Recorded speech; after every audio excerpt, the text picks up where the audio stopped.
Antwerp, Belgium, the diamond capital of the world.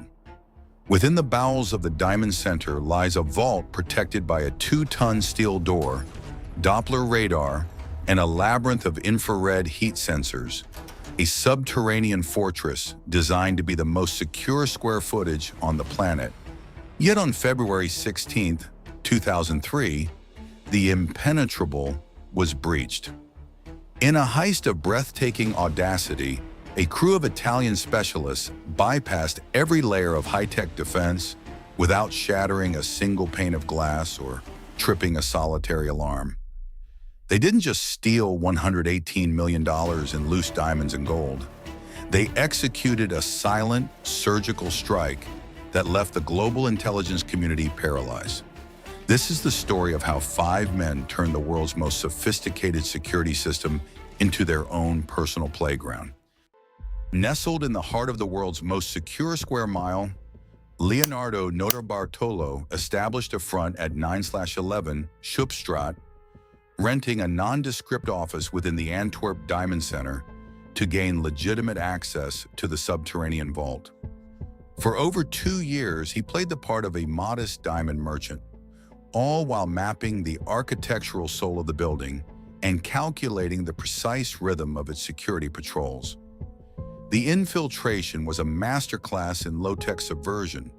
The team allegedly concealed a wireless camera inside a fire extinguisher in the hallway to record the guards entering the vault's combination, effectively turning the building's own safety equipment against it. Notarbartolo neutralized the thermal motion sensors during a routine visit by coating the lenses with hairspray, a transparent film that blocked heat signatures without alerting the system to an obstruction. To defeat the magnetic field alarm, they loosened the sensor screws days in advance, using a custom-milled aluminum plate during the heist to maintain the magnetic circuit even as the massive door swung open. Under the shroud of night, the thieves used a replicated 2-part 3-dimensional key, a marvel of illicit engineering, to complement the stolen combination and breach the primary threshold. Once inside, they worked in the pitch black until they could pry open the secondary day gate with a heavy-duty crowbar, moving with the practiced silence of a specialized military unit.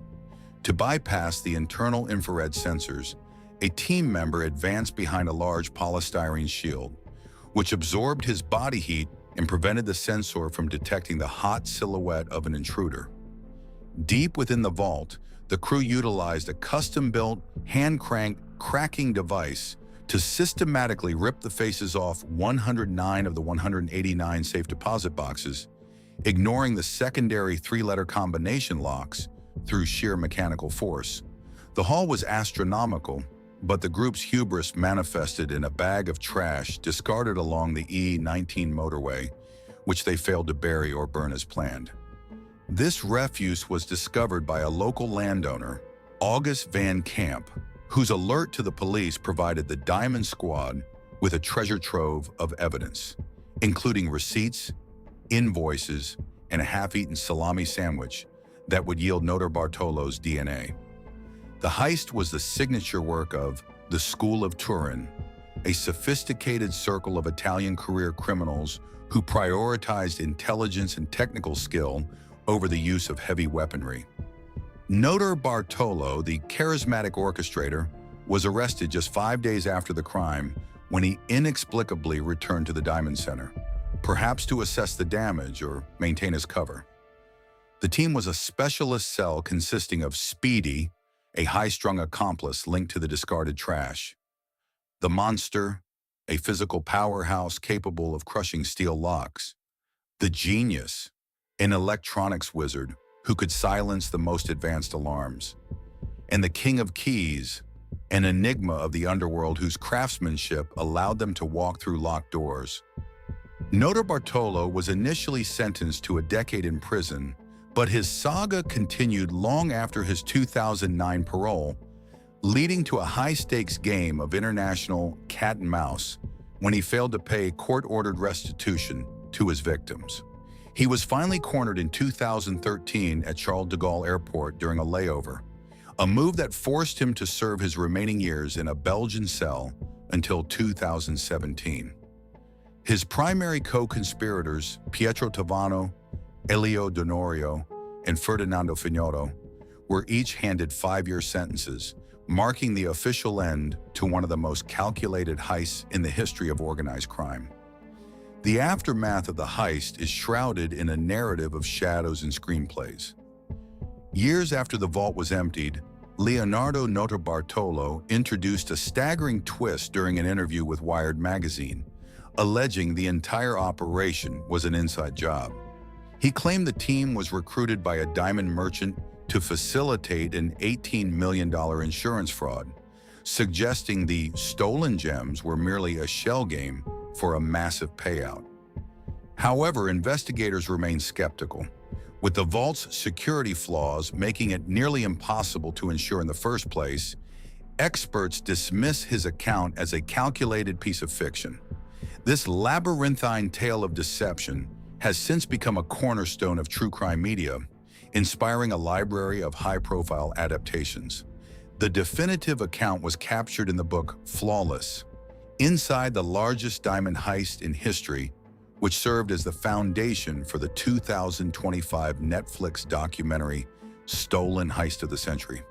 The heist's cinematic allure has drawn in Hollywood heavyweights, from Michael Caine's narration in the Heist audio series to Pierce Brosnan's breakdown of the crime in history's greatest heists.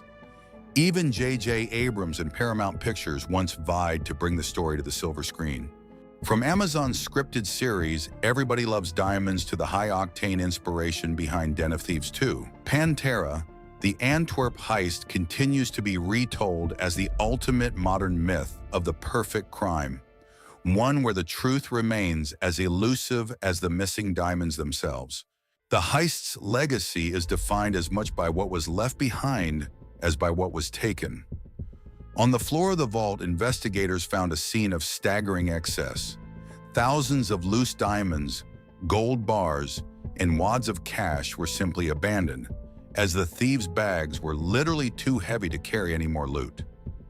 While the $100 million haul remains one of the largest in history, the most enduring mystery is the fate of the King of Keys. Unlike his counterparts who were eventually unmasked, this master locksmith remains a ghost, a phantom technician who vanished with his share and whose true identity has never been uncovered by Interpol or the Belgian authorities. Today, the stolen diamonds are widely believed to have been recut and recirculated into the global market long ago, rendering them untraceable. The case finally collapsed not because of a failure in their high-tech plan, but due to a panic attack. Speedy reportedly became so overwhelmed while disposing of the evidence that he failed to burn the trash, leaving the infamous half-eaten salami sandwich and a grocery receipt that provided a genetic roadmap to the crew.